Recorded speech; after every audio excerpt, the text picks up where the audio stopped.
And are we on the screen? I think we are. I'm seeing live. Are we live? You guys tell me we're live? We're live. Are we live? I think we Somebody are tell me. live. Okay.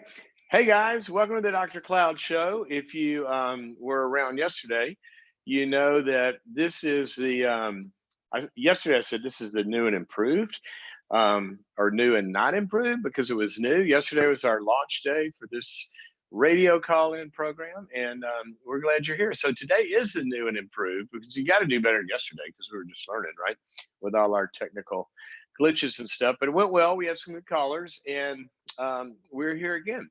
So a little bit about the program, if you've never tuned in.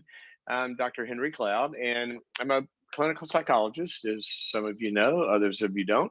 And this program is a place where you can actually call in and talk about kind of the stuff that all of us deal with. And largely, I think of the world, of personal growth and development and all that. And it's sort of like a pie, and there's three slices in the pie.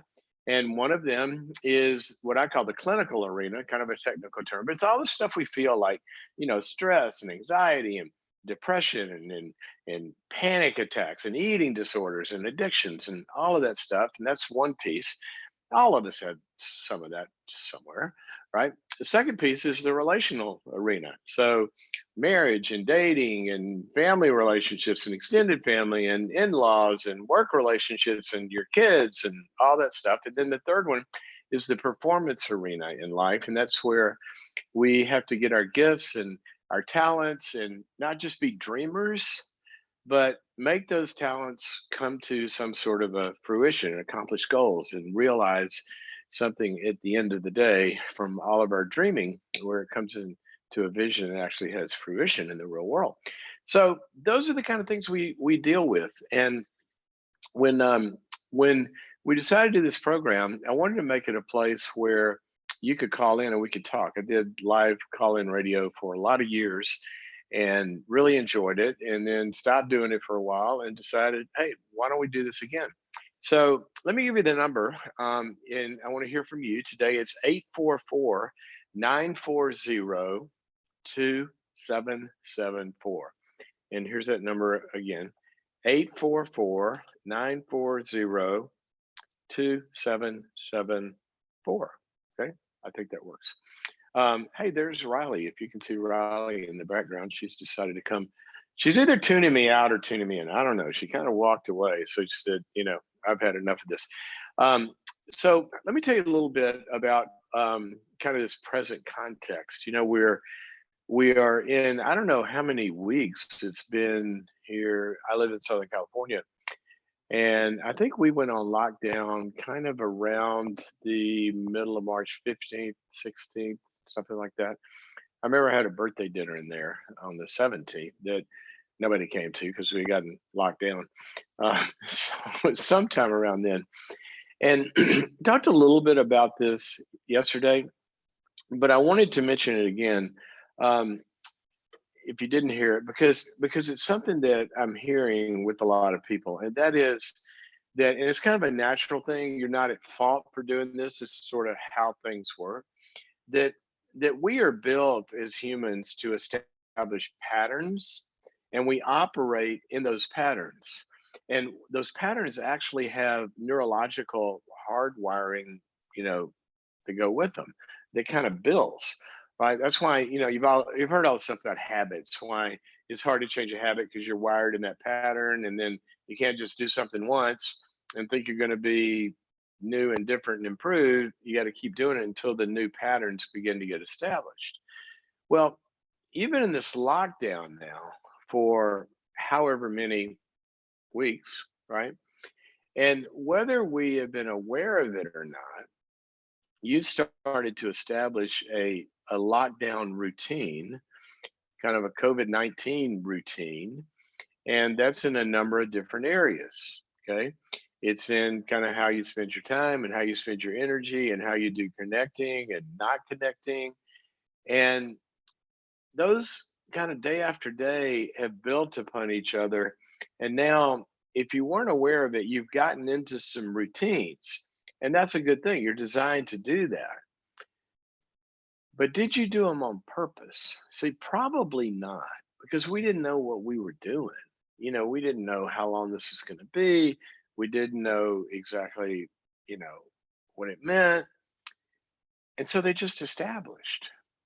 And so what I've heard from some people is unless they got above that pattern, and thought about it, one of the things I like to say is, the difference between a human and a German Shepherd is you've never, German Shepherds just bark, right? They just, somebody goes by the window, they just bark. Somebody comes to the door, they just bark. But they never stop and think, I wonder if that was helpful. Was that a good bark? Did I do that loud enough? Did I bark at the right time? Did that get me closer to where I want to be on Thursday? Should I bark louder, softer? They don't think about it. Now, humans have a specific capacity called, the old timers, in the field of psychology, they call this an observing ego, right? An ego is an I. And so an observing ego is the I that gets above the I. It's an observing I. It's an I observing I. So I'm looking at me. And so as you establish these patterns, what a lot of people do is they live life and they never get above that and look at their actual patterns that they are establishing. And then the patterns just run their life. So another day comes and you continue to do the same pattern. You continue to do the same routine. And what's happened in this lockdown is people have gotten into some routines of that can actually go not so well. And I've talked to a number of people that have kind of like been sort of lethargic, and kind of waiting instead of thinking about what routines and patterns do I want to establish so I can use this time to serve the aspects of my life that I need for it to serve. Now, obviously, there's a bunch of stuff we can't do right now, but that doesn't mean that you can't do. You see the difference? There's stuff we can't do, but that doesn't mean that you can't do. And you can begin to think in a number of these areas what you want to change in your life, how you want to grow, what shifts you want to make, what you want to build. There's always that question, what am I doing that I need to stop doing? And what am I not doing that I need to start doing? And those are two big, valid questions that we always, always, always need to be asking. But if we don't ask them, we're just going to run down those patterns. All right. So I'm going to give you a little assignment here. And I should give the number back out. Call me. I'm live right now. 844 940 2774. It's 844-940-2774. And we'll be taking some calls on the air here in a little bit. But I want to give you a little bit of a worksheet thing today. Okay. I want you to think about some areas of your life that when you do a current state, like what's the current reality in this area of my life, where you begin to look at it and look at how it's operating, the current state of that, and is it where I want it to be? Speaking of where we want to be, I just got a text that they're having some technical issues with the phone lines. They'll keep us updated. That's why I haven't brought a caller on yet. So continue to call at 844-940-2774. And we will get you on the air as soon as they get that resolved. So let's take, for example, your physical health. Okay. Hey, Riley. There's Riley. She's walking by. Live radio from your house is really weird, right? We're not in a fancy studio. I got my dog wandering around. Riley is the greatest dog. We've had her for about 10 years. We got her when she was 8 weeks old. She's a Rottweiler Doberman, and she's been a great family dog, and she just got diagnosed with cancer. And so we don't know how long she has, but she's moving around pretty slowly now, and we're kind of grieving that, but wanted to introduce you. So pray for Ollie's pain. So this this area of life, I want you to pick an area of life. If it's your physical health, it may be kind of where you are in your career path. It may be where a relationship is. It may be, and this is a big one for me that I'm always focusing on. It may be in some arena of learning because I have a pretty particular path that I go down in making sure in the areas that I'm always trying to learn in that I make sure I read, X amount of books a month, for example, and attend X amount of online things and other things. So whatever these areas of life are, then what you've got to do is don't be the German Shepherd, be the human and get above where that current reality is for you right now. There's a lot of different ways to do this, but you can say, this is now, and up here is where I would like for it to be, right? And give give that a rating, you know, 0 to 10 or 0 to 5, I don't care, just something that makes you observe it and say, is this area of my life where I want it to be? What's the acceptable number? Okay. There may be different numbers for different areas, right? But there's an acceptable number for any particular season of life. But if it's below that number, what you've got a gap. And there's a gap between where something is and where I want it to be. Now, once you have defined the gap, then there's some steps to begin to deal with that gap. And there's a particular strategy of dealing with the gap. I call this the psychology of the gap, actually. It's the gap between where we find ourselves and where we want to be, you know, any given day. And there's some ways that that gap is closed, some ways we move up from here to here to where we want to be, and some ways that keep us stuck.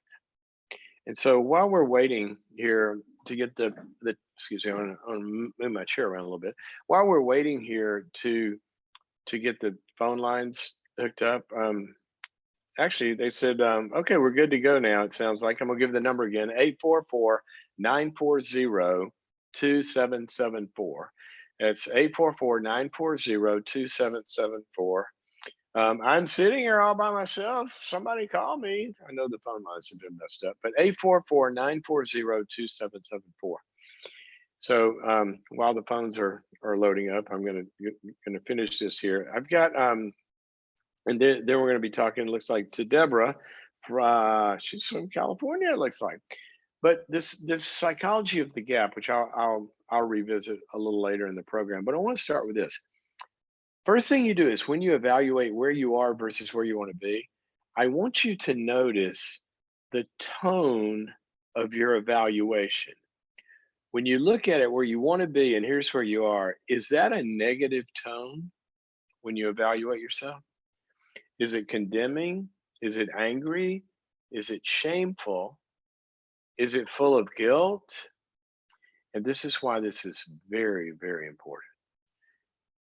Because if the goal is judging me and I feel judged by the standard that I want to set for myself, that standard is no longer inspiring and motivating, and I'm not going to move towards that standard. If it makes me feel bad and it's judging me and I feel guilty and ashamed, what do we do from people that make us feel guilty? We move away from them. See, the goal is become an adversary instead of a friend. So the first thing we got to do is I just want you to think about what is the tone with which you evaluate your current reality? Is it with understanding and acceptance and say, yeah, that's where I am. There's reasons for that. Didn't get it right. That's okay. But I want to move forward. Or is it, I'm such a loser. I'm so stupid. I'll never be able to do this. I just want you to start with the evaluation of that gap and see how you evaluate yourself, because that's going to go a long way towards the first step in getting unstuck. Okay, so let's talk to Deborah from where's Deborah from? somewhere here in California. Deborah, are you there? I'm here, Dr. Cloud. This is Deborah Thompson from Paso Robles, California. Oh, how are you doing? Good to see you or hear you, I'm or I can't good. see you, but I can hear you. Well, and we came to your wedding, so this is a very wonderful thing to actually have you on the phone. And I'm very sorry about your dog. This is a tough Yeah. deal. I went to the Townsend Institute and finished with a counseling certificate at the beginning of this year. And so Right. I had listened. I'm a huge fan. I'm a boundaries.me girl. I want to learn to teach growth skills to women in difficult cool. marriages. And I just bought all your 12 growth skills tapes. So here's my Cool. question. Well, Deborah, I should be calling you. I mean, obviously you've got all this stuff wired, so I'm going to call you and ask you my question. All right. So what is your question for all of us here today? My question for all of us is, we listened to a podcast where you gave a map of life, and I'm thinking it might be out of your book, The Power of One. So now, hold on. I didn't write a book. I don't have a book called The Power of One. I have one called The Power of the Other. Is that it? There you go. I think that's Okay. it. Thank you. So there's like 4 quadrants. So that's yeah. Okay, I'll be brief on this, and you can correct me, or just, it's an aha that a friend of mine was sharing with me. That first quadrant could be our family of origin and basically just unhealthy and people we don't need to be around. The second quadrant. No. That may be somebody's system. That's not mine. Okay, let me tell you about mine, and you can tell me if that's what you're talking about. Okay, if you go to The Power of the Other, what I talk about in there is that all of us are wired for connection. You know, every human being comes into the world. It's sort of like if you turn your cell phone on, right? You're going to see up in the top left-hand corner, the first thing it says is searching for a connection. Well, we have a chip inside of us. Babies come into the life searching. They're going, where's the tower? You know, where's the network I'm supposed to hang on to here? And so what I said was, in that book, if you draw 4 squares, right? There's 4 corners. I call it the 4 corners of the universe, that we can only be in one of those 4 corners at any given moment. That's what I was talking about. And so what I said was, the 4 corners were this. Corner number 1 is the place of no connection. So we're isolated, emotionally isolated in some way. Now, that can be in a family. Well, one of the most alone places to be is in a relationship where there's no connection. That's a horrible place to live. Or it can be because we've unplugged and we're really not reaching out and afraid, or isolated in some way. So number 1 is no connection. It's not family of origin, it's no connection. Is that what you're talking about? Yes, it is. And then okay, so go ahead. Did you want me to go through the corners? Well, here's my question. Okay. It seemed to me, Dr. Cloud, that 1 and 3 could be easily connected, because you're not connected. So then you're going into that third quadrant of addiction, hoping to soothe yourself that way. Mm-hmm. Do you think there's some truth in that?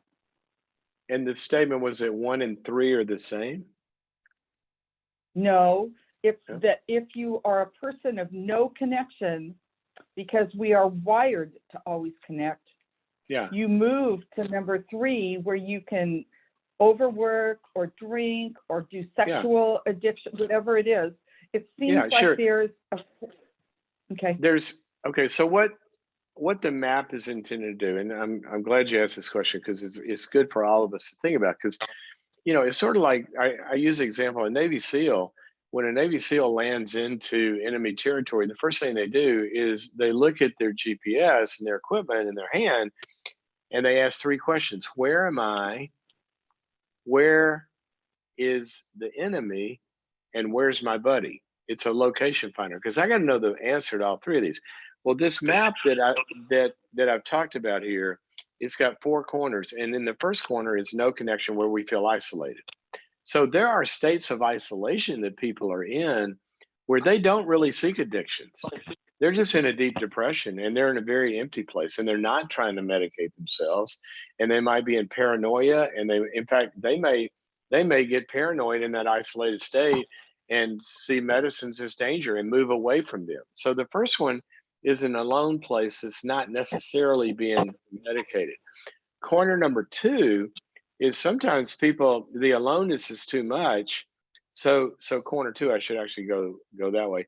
Corner two is a bad connection. And that's where we Right. gravitate towards somebody that's critical. We can't meet up to their expectations. We never feel good enough. And kind of the definition of corner two is that I end up feeling bad about myself in this relationship. Now, that Okay. may be also with a not, we don't even need a person to do that. You can do that with you can be in corner two and the voices in your own head. The voices can criticize Yep. us and make us feel bad. That's a relationship with those voices, right? Now, a lot of times, like you're saying, and this is the right part of that, if you're feeling isolated for too long, you might want to numb that pain and run down to corner three, which is a pseudo connection. So we connect with something that makes us feel better, something that makes us feel good, but it's not a real connection that fuels us and feeds us. So it's like illicit relationships or sexual addiction or drugs or a substance or achievement, trying to make more money or get more stars on the refrigerator, something that makes us feel good, right? New shiny car, Yeah. whatever it is, Yeah. you know, it makes us feel good, but it doesn't nurture our soul. It's like a sugar high. It lasts for a minute and it's gone. And so then Yep. those are the first three corners. So no connection, bad connection, and a pseudo connection. The only one that really works is corner four. And that's the real connection of where we're known and we know others and we can be ourselves and our failures and our weaknesses and our strengths and all that. And that real connection tends to fuel us. So that's kind of the map that's out of the power of the other. Does that help? Absolutely. I'm going to get the book, and thank you for your latest of what's going on, how you want to help in churches. I sent an email off today offering my services for free Oh, cool. to help my local church because anyway, thank you, Dr. Cloud. Okay. Thank you for calling and call us again. It's good to hear from you. And say hi to all of the mutual people we have in common. Okay, so we are going to go now to talk to Adele, who's calling us from somewhere in Pennsylvania. Adele, are you there? Yes, I am. Thank you. You're welcome. What's your question Well, today? here's my question. Okay. I actually have a couple of questions, and I changed since I think the person who talked to me prior, but there's two questions. The first one, I read part of your book, Changes That Heal. If a person didn't bond in childhood and they don't have, could that be changed? The whole concept of object constancy, which starts in childhood. If you didn't get it for some reason, how do you work through that? Or can you? Well, first of all, it is the most important issue in life. It's the most foundational. That's why, have you ever tried to play checkers with an infant or Monopoly? No. It doesn't work, right? Because they're designed with a job description from day one that's the most foundational. And that is what? To learn how to create an attachment, a bond with a love object, mom or caretaker, somebody outside of themselves that they can receive love from and build the internalization of that love. So love is like food and water. We open up, we trust the glass, we drink in, you take in the milk, you take in the love, and then that love internalizes inside of us to where then gradually the more somebody's loved and take it in and have it live inside, then we can go out in the backyard and play by ourselves, but we're not alone because we got mommy inside of us. Okay. That's what's called this object constancy, where we've internalized for myself. It's why, for example, somebody go to the office and sit in their cubicle and they look at a picture of somebody that loves them, and you can feel it. They start to feel uplifted and their blood chemistry changes and all of that, because they've internalized that love, and that picture represents the love that's inside. All right. So that's why it's most foundational. Now we build on that foundation and do a lot of other stuff. But here's your question. What if you missed out on that? Then Yeah. what? Then what? Mhm. Well, here's the great news. Yeah. Absolutely. Absolutely that can be repaired. Okay, Absolutely. great. And it's called, now they have a term. We used to know just that it worked. I mean, we've been treating people with attachment disorders and isolation and emotional detachment, emptiness and abandonment and all that for decades and decades. But in recent years, they've actually figured out how that works. Is something called neuroplasticity, which means that your hardwiring inside, it's not fixed. Well, it's fixed in, like, it's structured. If you take wax and you melt it and shape it and then let it dry, it's fixed. Somebody's personality is like that. But neuroplasticity says it can be changed, and we can grow new pathways that have new behaviors and new capacities in them. So what happens is, when we begin to do the right things in a good, safe environment and safe relationships, then you develop new pathways that begin to learn to connect, and people actually do get well. And that's how it works. So it's a great question. What was that? You said you had two. Was that? Well, the other one is about triggers. For example, mine would be conflict. It's a trigger. It's like PTSD. I tried EMDR with a counselor. I don't think it really worked because I think my issues go back to childhood.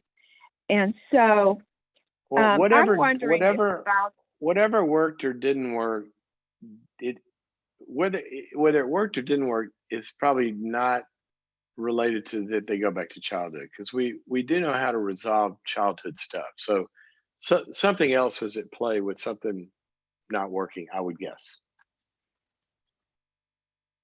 okay, well, does the Boundaries Me program deal with triggers? Oh yeah, Um, yeah, yeah. If you go to okay, boundaries.me, there's a lot in there on anxiety and PTSD and triggers, a bunch of stuff. But let me just say this, and then we'll get to another caller. What you're okay, talking about is really really important, really really important. And I'm gonna just use the word trigger in its broadest sense. Okay, um, a trigger. You pull a trigger on a gun, the gun fires, right? So a hmm, trigger is something that is sort of like a button that gets pushed inside of us that elicits a certain kind of response inside of us. Okay, that's all that hmm, is. There are positive triggers, there are negative triggers. Sometimes somebody will walk in a house and they smell cookies baking, and it yeah, triggers warm feelings of going to grandma's house or Aunt Sally that used to make them cookies or something good. Those are just triggers, are kind of reminders, but they have the capacity to start a program, sort of like opening up an app, and that starts to run its program. Now, sometimes if somebody has a lot of hurtful memories, what we sometimes will call PTSD, right? That yeah, those memories are stuck, and there's a neurological system in your brain by which we resolve pain, and it moves down, sort of moves down a path and gets metabolized, just like food gets digested and we leave it behind. Okay, well, experience yes, gets digested, and we're supposed to leave it behind, and you leave it behind, painful experiences, by grieving it and by getting it out, and sort of like you're throwing up your pain, and or you're pooping it out or whatever, you're getting rid of it so we can leave it behind. But sometimes the pain is so great or so traumatizing that it gets stuck in that system. So it's like you've got a clogged intestine. Okay, so now somebody comes Yeah. along and they poke you in the stomach and you feel that pain because it's clogged and it starts to run the program. That's what a trigger is. And so what EMDR and other kinds of treatments are designed to do is to get that pain moving and get it out so you can leave it in the past. Now, I don't know why you didn't find relief, but I would suggest you get a second opinion or go back to your counselor or talk to 3 or 4 more, because I wouldn't want you just staying with that. I'd like to see it healed. So that would be my encouragement to Okay. you. Okay. Thank you for your Thank you. call. Thanks. And Oh, you're thanks for still talking. in the you're in the the early callers of the Dr. Cloud Show. We're just beginning this program and we're learning how to do it. Oh yeah, that's We really had some interesting. well, thank you. We had some technical difficulties if you're just joining us earlier today, because we're still getting this wired up for sound, as they say, and for your calls. So speaking of calls, we're going to go next to Cheryl, and Cheryl's calling us from somewhere in New Jersey. Cheryl, are you there? Hi, yes, I Hey, am. Cheryl. Thank you Hey, so much, why opportunity. do I every time I think of New Jersey, I think of like pizza. Why is that? It's very good. I know New Yorkers would say that it's not as good as New Jersey, but it's still good. And we're also known I for don't. bagels. That's my association. So anyway, so how can I help you today? What's up? Okay, so I have been having a lot of issues with my boyfriend during this pandemic when it comes to communication. I have the boundaries book and I have the boundaries and dating book. And I start it and I don't continue the books because I feel like I am giving so much time to resolving the issues with communication with him that I don't know. I'm having a hard time even like focusing on work. And so So I want to read them when I'm less emotional about what's happening. so you're getting kind of submerged in all the conflict and life outside of that is kind of disappearing. Is that what you're saying? Yes. So recently I've talked to him about it and I asked him like why he hasn't set like virtual dates online or communicated with me as much, and he just says that he has a lot of work. And Yeah. what So I really hate about this go ahead. okay, what I really hate about this is that it's making it like I have resorted to like going to social media and like snooping around, and I've found like likes of girls that are half naked, and it really bothers me because I was just thinking like, oh my goodness, is he talking to another woman? Likes that Um, he's liking the stuff that they post. yes, he's liking Okay. So things so that yeah. let me ask a little about the relationship. How long have you been with him? We've been together for almost 6 months. Almost 6 months. And so do you live in the same town? He lives in New York and I live in New Jersey. Okay. And in this 6 months, what was the nature of the relationship? You see him a lot or a little, or is this all long distance or what? We would see each other like 2 or 3 times a week. 2 or 3 times a week. And when did you decide to call him your boyfriend? It's only been 6 months. So you got exclusive after how long? We met online and like on a dating site, and Uh-huh. we became boyfriend and girlfriend after 3 months of knowing each other. And during that was it 3 months all online? No, we met in person about a week after we started Oh, talking okay. online. Okay, so you kind of had a regular, normal dating experience up for about 3 months or so, and then decided to become exclusive with each other. Yes. Is that right? Okay. But So the thing about the dating site is that I said, I specifically wanted someone who was Christian, yeah, and he shared with me that he has had issues with pornography in the past, and so me seeing him liking these pictures really made me wonder, like, oh my goodness, is he yeah. watching So, pornography? Is he, well, at the same time, I mean, that's one thing, but also you're seeing him kind of distance himself from you, right? He's not reaching out as much. He's not talking to you. He's not. You said he's not doing hangout times or whatever. Is that right? He does call me, but sporadically. I think if he were to set something up, like a special date or something, I think that would make me feel better. Okay. How much does he know about what I know about? Do I know more about this problem than he does? No, I've brought it up to him Okay. And what does he multiple say? times. Oh, multiple times. What does he But say? the thing about the liking the picture, well, I brought it up to him after talking to my friends, after Okay. What asking does my he say? pastor's wife. Well, And what he are said they? that he said that it's not what I think it is, that he's just aimlessly scrolling, but that he does agree that he aimlessly scrolling and liking the picture, but he does agree that he probably shouldn't be following these women. Okay. So he said, okay, you're right. This is wrong. I was wrong. I'm not going to do that anymore. Is that right? Yes. And then Okay. today I noticed that he still follows them, and he When did he unliked tell you? When the did he picture. tell you?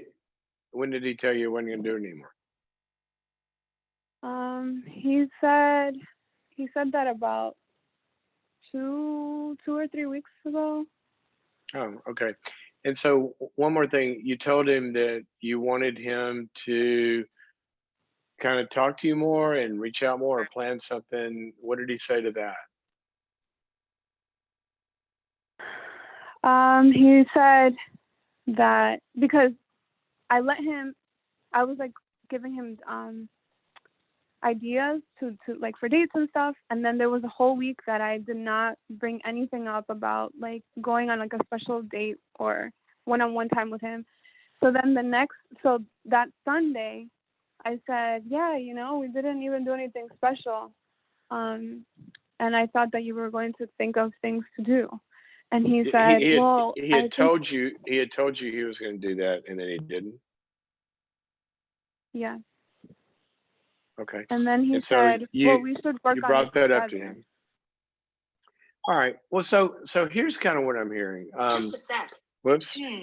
Is there something else I can help with? Y'all hear that? Siri's trying to call in. What the heck is that? Siri, shut up. All right. Maybe Siri has your answer. I don't know. Siri may know more than we know here. So here's kind of what I'm hearing. All right. You're sitting over here and he's sitting over here, and you've got some I don't mean this in a bad way. I think they're good. You've got some expectations of this relationship, and you say, you know what? I would like for you to not be looking at naked girls and liking them and all that. And B, I would like for some sort of feeling like, we're connecting and spending time together. Nothing wrong with us. All right. So, but what's really got to be clear in any relationship is something Mm-hmm. called mutually agreed upon expectations. Mutually agreed upon expectations. So I would step back and here I would say something like this. In fact, tell him to log in and watch this because I haven't heard his side of the story, right? And I can kind of coach the two of you together here. But here's what I would do. You're sitting here and it's been 6 months, okay, and you're establishing some patterns, and a few of those patterns are not really what you would like, but those need to be made into very, very, pretty specific expectations. Like I would like for you not to be following and liking naked women, right? A. And when you Mhm. say you're not going to do that, to tell me that. But B, I also would like for this kind of cadence, like I'd like for us to talk. Let's talk about, some kind of like dosage level here. How often, we can hear from each other or whatever, and kind of what feels right to you. And I know you got work and this, and you get on the same page because he's got some input. And I'd say this to him, Joey or whatever your name is. Mhm. I don't know you yet, Mhm. but you've got some expectations too, right? And so what y'all have to do Right. is find out is at this level of our relationship after 6 months of dating, are we on the same page? Because it's hard to Mhm. hold somebody accountable to something that we've not mutually agreed upon. And so what you're going to That's find out through that conversation is, do we want the same things out of this relationship at this juncture in the relationship that each other wants? There's nothing wrong mhm. with not wanting the same things. There is something wrong with not being clear about it after 6 months and being continually disappointed. So I would want y'all to Yeah. have that conversation. Now, after you have that conversation, okay, and you Mhm. set the expectations, then both of you are obliged to live up to that expectation, or the other one could call foul. But it's hard Mhm. to do that until you've really defined it. So you've had the DTR conversation in that you're boyfriend and girlfriend. You haven't had the DTR conversation in terms of the expectations of what that actually means. So I want you to do that. Right. Now, what either of you, and I'm saying this to him as well as you, what either of you find going forward is sometimes we fail expectations, but a good relationship's got to have the ability to talk to each other when that happens, and then it's quickly fixed and it's not a problem anymore. Mhm. If we find that we talk about something and it doesn't get fixed, and we talk about it and it doesn't get fixed, then you've got a pattern of things not getting fixed. And that's Mhm. a red Yeah. flag for both of you. So that's kind of the path I would suggest. Okay. Yeah. All right. Yes. Thank you for your Thank you. call. And I want you to find some good people to talk about this with so you don't get submerged and kind of lose the rest of your life through this conflict. And Right. I hope that he and you can figure this out. Okay. Thanks for calling. Yeah. Thank you so much. This Bye-bye. is the Dr. Cloud Show. We are in day 2. We're still learning how to do this. That's why you hear a couple of glitches here and there, but we are finding, we're hearing from you. We started this yesterday, actually. First time I've done live call-in radio in a long time. I actually really enjoy it. I like hearing from you. I like talking to you, and we're going to try this for a while. So we're going to be here at 1 o'clock Pacific time every day for a while. And what we're going to do is we're going to find out if this has an audience. Okay, because some people like this and other people might not like it. We don't know. You've never done it before. But if you like it, we need to hear from you. And we also need for you to share it with your friends. And if they can't tune in at 1 o'clock Pacific, then what's that, 3 o'clock Central, 4 o'clock Eastern? If they can't tune in there, it's sitting there around the clock 24/7. And we want people to tell us that, you want us to keep doing this. If you want us to keep doing this, we're going to keep doing this and we're just going to see where it goes. So we want to hear from you. Our number is that you can call in on is 1-844-940-2774. That's 844-940-2774. And that is kind of how you can get a hold of us. Now, I want to revisit, and in a second, I'm going to go to Patty. Let me see if I can find her in a moment. But I want to go back to what I was talking about earlier for just a second, because it applies to what we were talking about there with Cheryl. I said, there's always a current reality of where we are, and then there's a place we want to be. All right. And what I said was that's kind of normal to be here and have a gap between where something is and where we want it to be. But what I said was the first thing is to notice that and get above it. Now let's apply that to Cheryl's call. Cheryl was saying, you know what? I don't feel good in this relationship for some reason. I got all this angst and I can't even read a book because I can't concentrate and I can't, well, the gap had started to get to her. And what I suggested was, I want you to get above the gap and look at this relationship. And then I want you to define specifically, what does that standard look like? Here's where the relationship is. What does it look like? How are you going to know when the relationship is firing on all cylinders like you would want it to be. And you got to define that. And then you got to communicate that to your boyfriend.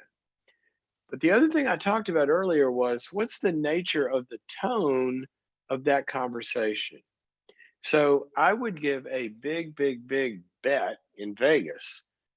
If I could hear them talk about this, by judging from that tone, if that tone is angry and shamey and guilty and, all of that, the way they talk to each other, if he shamed her for having the standard or if she shamed him or were angry or whatever for not meeting the standard, then I would start to bet the path forward doesn't look as good as if they could accept it and say, here's where we are. I still like you and stuff, but let's work together on how we can get there. If you can do that in a relationship, if you can look at problems without the anger and the shame and the guilt and the defensiveness and the contempt and the unplugging and judgmentalism and all that, then you're going to go way forward towards solving those problems. Okay, let's go to Patty from Stuart, Florida. Patty, are you there? Patty. Hi, Dr. Cloud. Hi, Hello. can you hear me, Dr. Cloud? I Yes, can hear can you you. hear me? Where is Stuart, Florida? Well, we're just north of Jupiter, Florida, just on the border Huh. of Palm Beach County, Martin County. So That's I live in you say that to a golfer, and I start to get Oh, yeah. envious for where you live down there. Yes, So I tell lived in Jupiter for 15 years. Yes, lots of golfers.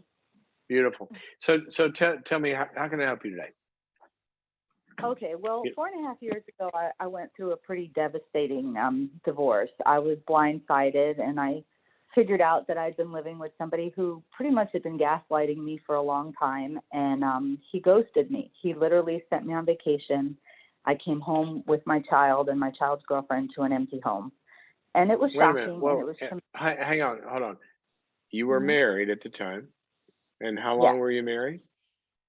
I was married to him for 13 years. We were together for 18 years. So And how I had, how old was your child? at the time when this happened, my child was 21. He was in college, and 21. we had, so he raised my son, but my son was from a previous relationship, but he had raised my Okay. son since he was 4. So you've been married all So, this time, and he sends you on a vacation, and you come back, and he's gone? yes. And I had spoken to him every day. I had bought Wow. him souvenirs, and the vacation he sent me on was he was finally retiring.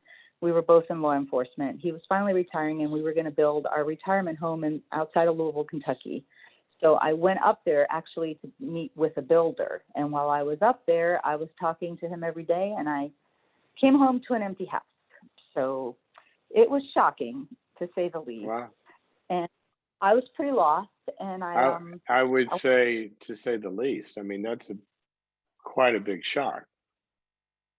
yeah, and I lost my good insurance in the process of this, so I couldn't even afford to continue counseling. So I was very fortunate enough, and it's funny that you were talking about churches, that I found the course Divorce Care. Are you familiar with Divorce Care? It's offered in some churches.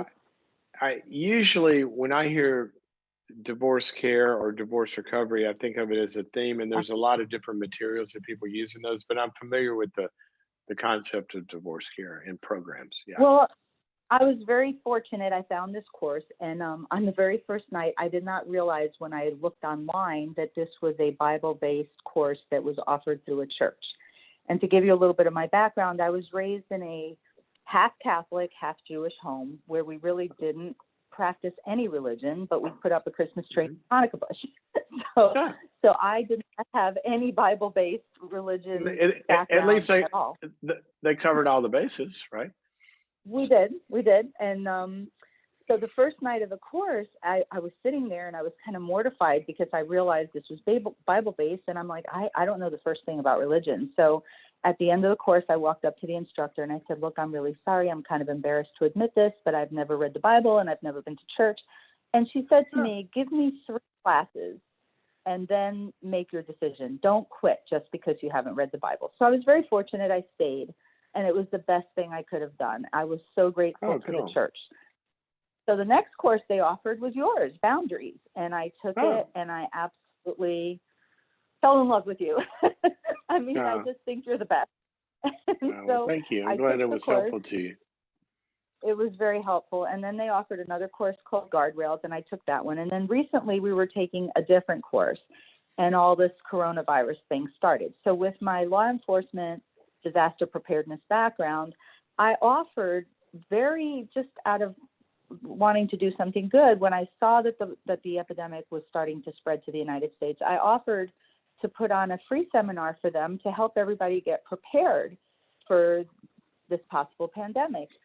And I was very surprised at how it was met, because me not having a religious background, I was kind of shocked that I was just offering to do this out of the goodness.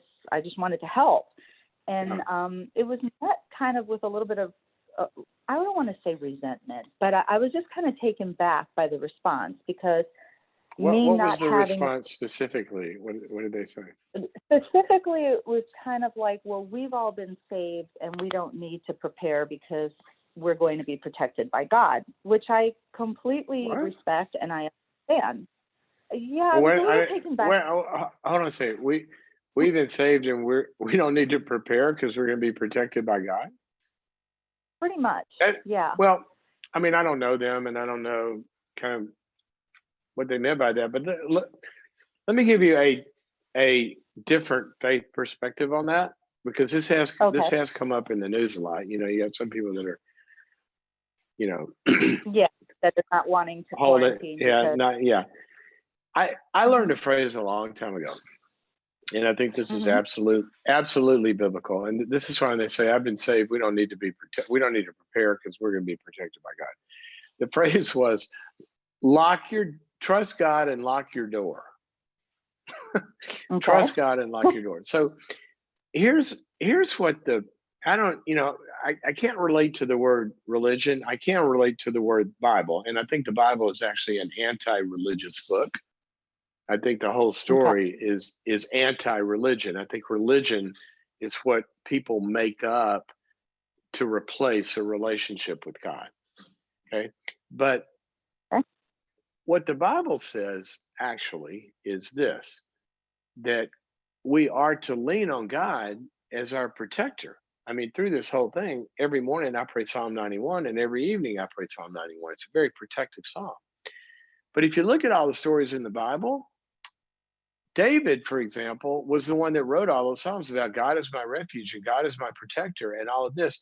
And when the bad guys were after him, he was running and preparing and hiding in caves and having strategies and getting his armies together and all this kind of stuff. And when Jesus was tempted by the devil in the desert, the devil said, "Hey, God's going to protect you." Even quoted Psalms that said God will protect you. Jump off of the top of the precipice there, because God's going to protect you. His angels will rescue you. And Jesus turned to him and said, "Get behind me," basically. He said, "Thou shalt not test the Lord your God." So in other words, God has given us gifts of protecting ourselves and wisdom and following doctor's orders and practicing social distancing and all of that. And he will protect us. But it's both and the Bible teaches that from start to finish. You know, God protected Noah and his family from the flood, but he had to go build an ark. And so when I hear you saying you wanted to go help them build the ark, some were learning how some ways to protect themselves, I say, that's great. I like it. So I don't know why they didn't like it. Well, that's what kind of took me back, because, of course, having a law enforcement background, you know, we're very logical and very methodical. And so that was my job at the police department, was to get the whole agency prepared for whatever hurricane, whatever we were encountering. So you actually had particular expertise in this. Oh, yeah.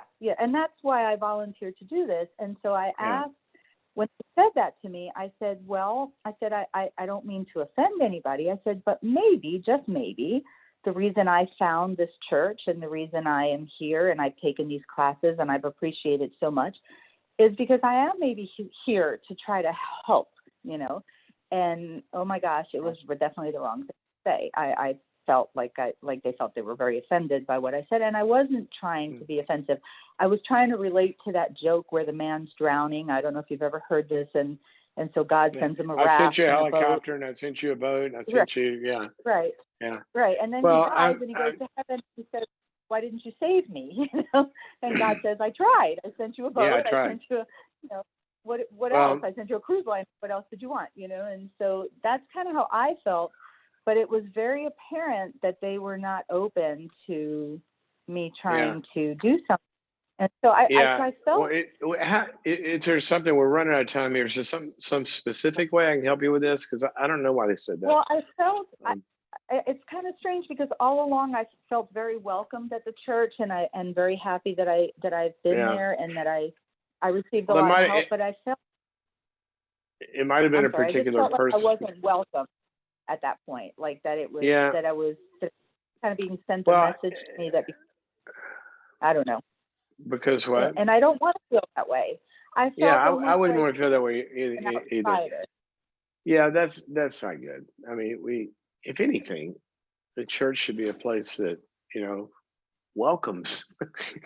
That's, the message of the whole faith is Jesus came and said, I'm looking for everybody, come join me, right? It wasn't like put up all these barriers and you got to be good enough to get in the club. And if a church says you got to be good enough to get in the club, then they're not reading the Bible, or not at least expressing the Bible, right? Because that's not what it says. Well, my question anyway, was I out of line? Was I out of line by offering? And then when no.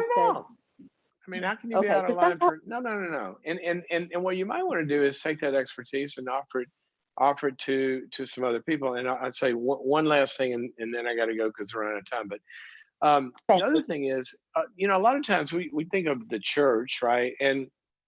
And churches are made up of people, and there's different kinds of people, even in the same church. So it may be that if you've had good experiences there for 3 or 4 different courses, it may be that in this one department of whoever you talk to, or the one person that you talk to, or maybe you just ran into somebody that looked at it a different way. And I would hate for you to lose an experience with the whole community based on one person, if that's what happens. So you might look for somebody else to talk to and kind of explain it. So anyway. So you're right. And it wasn't just, I'm sorry, it just wasn't one person. It was kind of like we were sitting at tables of 10, and kind of like the whole table had that reaction. And that's why I was so taken back, because you're right. I would never judge a whole organization by one person. But when the whole table kind of had that reaction, I was really surprised, because I really thought that it would be welcomed and that I could do something I would good. Too. But there was also kind of a denial that the pandemic was coming. Everybody's attitude was like, oh, this isn't going to happen. And, it's in China and we don't have to worry about it. So I think it was more the whole scenario in general. It may be. Anyway. Well, I hope you. My question. Well, you're very welcome, and thank you for tuning in, and pass on the link to your friends if you enjoy the program. We're going to continue to do this, and it's good to talk with you. So let me say this, kind of as we close here, a couple of things. This is day 2 of the Dr. Cloud Show. We are still learning, and so if you've been on the whole day today, you saw we had a little difficulty starting with getting the phone calls up, but we do have phone calls up and running now. I want to give you the number. You can write it down, and tomorrow you can call in. It's 844-940-2774. 844-940-2774. And as we close today, I want to give you one more reminder of what I said a little earlier about that tone of here's where you want to be, and here's where you want your life to be, or your relationship, or some area of life, and here's where you are. That's okay. Closing this gap is that's what life is about. But we have to look at, what's the tone? Are you sitting up here looking down at yourself and judging yourself for where you want to be with anger or guilt or shame or condemnation? Or are you sitting up here calling yourself upward to come on, we can do this. It's okay if you're where you are. There's reasons for that. Everybody makes mistakes. God loves you and forgives you.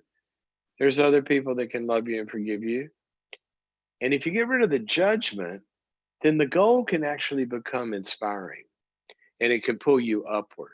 So I want you to look at that tone with you or anybody else that is not where you want them to be. Look at that tone and see what happens.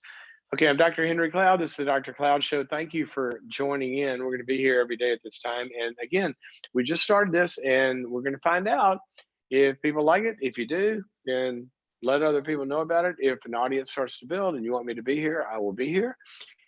In the meantime, if you want to hear more about the kind of things that I'm talking about here, a couple of things I want to mention to you. Go to boundaries.me.